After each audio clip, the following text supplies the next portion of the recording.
এই খোয়াবের ব্যাখ্যা দেওয়া আসলে আমাদের পক্ষে সম্ভব নয়। মহামান্য বাদশাহ, আমরা তিনজনই আমাদের জাদুশাস্ত্র ও সামর্থ্য দিয়ে আপ্রাণ চেষ্টা করেছি, কিন্তু পারিনি।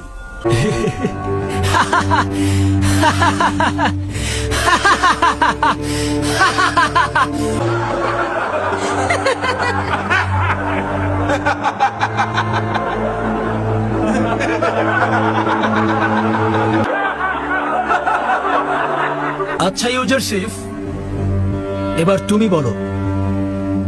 খোয়াব ব্যাখ্যার মূল ভিত্তি হচ্ছে অনুমান ও ধারণা। তার বিশ্লেষণ সুনির্দিষ্ট নয়, কিন্তু রূপান্তরের মূল হাকিকত হচ্ছে আধ্যাত্মিকতা। তাই আমি যা কিছু রূপান্তর করব তা নিঃসন্দেহে ঘটবে এবং তা পরিবর্তন ও বন্ধ করে দেয়া সম্ভব নয়।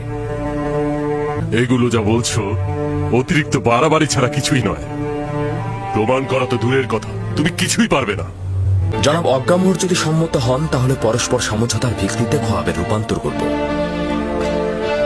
এবং কবুল করছেন যে দুটো স্বপ্নে গরু ও গমের দানাগুলো একই অর্থে ব্যবহার হয়েছে? প্রকৃতপক্ষে তাই হবে।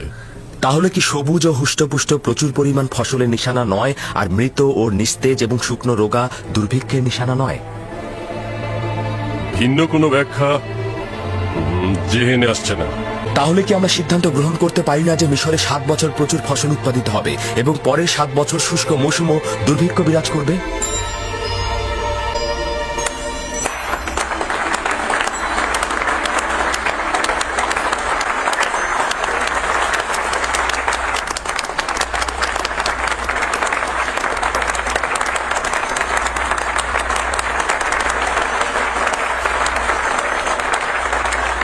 সাবাস ইউজারশিপ, এটি আমার খোয়াবের সর্বোত্তম এবং নিকটতম ব্যাখ্যা। এটাই সঠিক ব্যাখ্যা। জওয়ান ইউজারশিপ সঠিক ব্যাখ্যাই করেছে না?